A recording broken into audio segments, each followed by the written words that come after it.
سلام دوستان، به کانال ما خوش اومدید. امروز به دنیای شگفت‌انگیز شیرهای نر آفریقایی سفر خواهیم کرد. این موجودات قدرتمند نه تنها در طبیعت به عنوان شکارچیان رأس شناخته میشن، بلکه داستانهای فراوانی از زندگی و رفتارهای اجتماعی اونها وجود داره.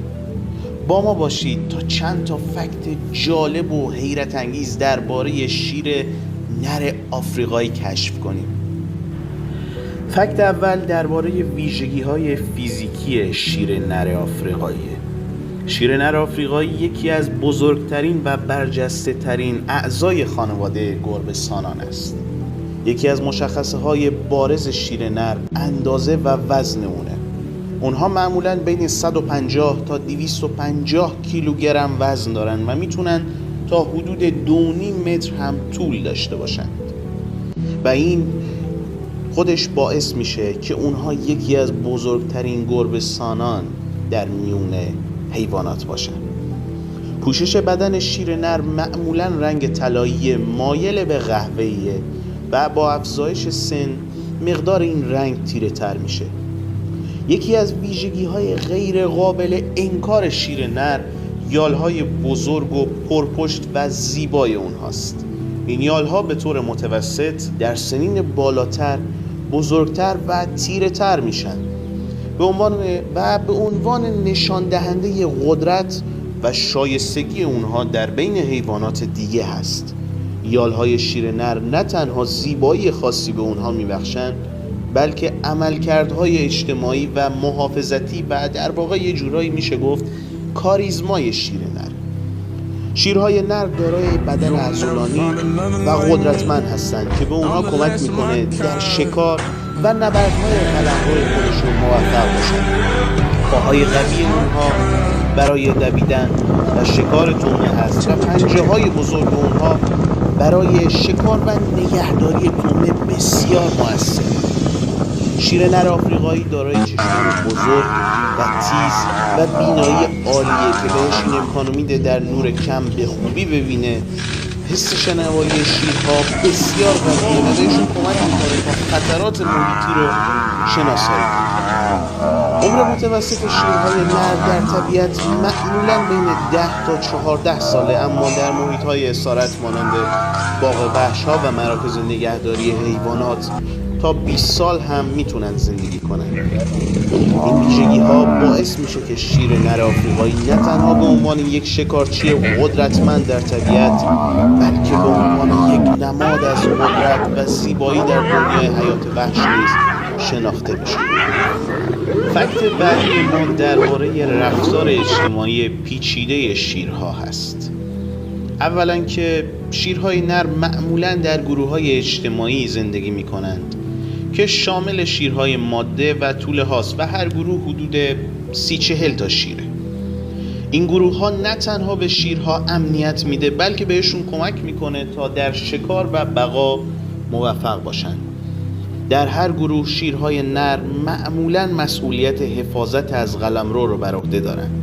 اونها با استفاده از غرش‌های بلندی که میتونن تا فاصله‌ای حدود 8 تا 10 کیلومتر شنیده میشه به شکارچیان دیگه و حتی دیگر شیرهای نر اعلام کنند که این زمین متعلق به اونهاست. اگر یک شیر نر بخواد به قلمروی اونها وارد بشه، ممکنه که ایجاد درگیری و یک جنگ تمام عیار باشه. شیرهای نر به طور معمول در شکار شرکت نمی کنند، بلکه نقش اصلی شکار به عهده شیرهای ماده است. اما در مواقع خاص اگر شیرهای ماده به شکار غول پیکری بپردازن، شیرهای نر در کنار اونها حاضر میشن و بعد از شکار به حفظ و محافظت از غذا کمک میکنن.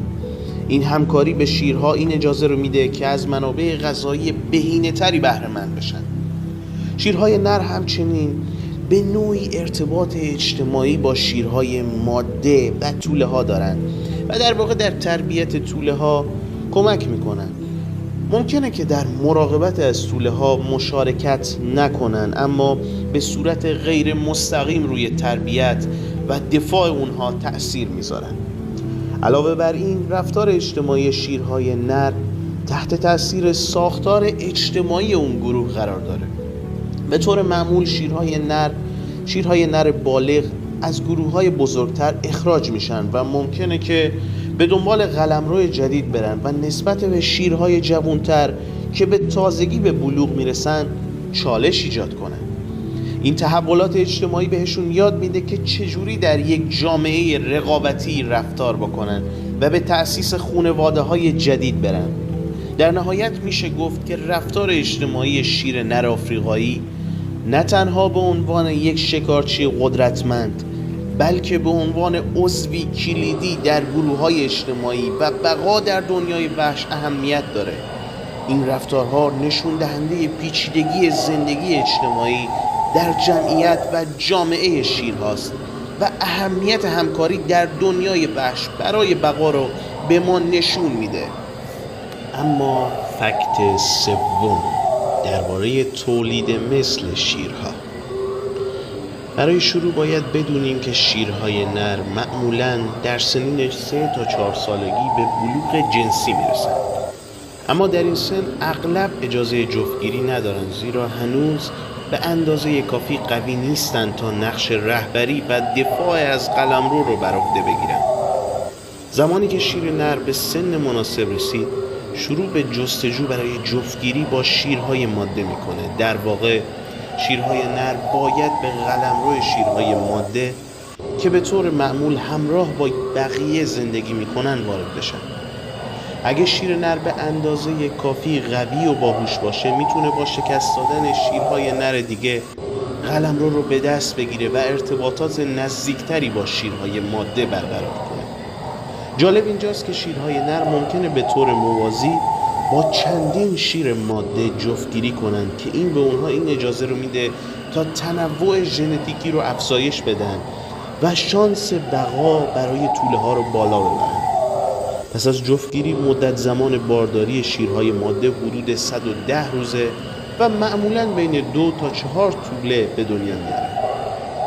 بعد از تولد شیرهای نر نقش مراقبتی از توله ها رو دارن و البته وجودشون در قلمرو برای محافظت و امنیت بسیار حائز اهمیته. شیرهای نر مسئولیت‌های خودشون رو در برابر گروه از توله ها در برابر تهدیدها محافظت میکنن. به طور کلی تولید مثل شیر نر آفریقایی نه تنها شامل جفتگیری و زایمانه، بلکه نشان دهنده ساختار اجتماعی و نقشی که این گونه در اکوسیستم ایفا میکنه مشخص میشه.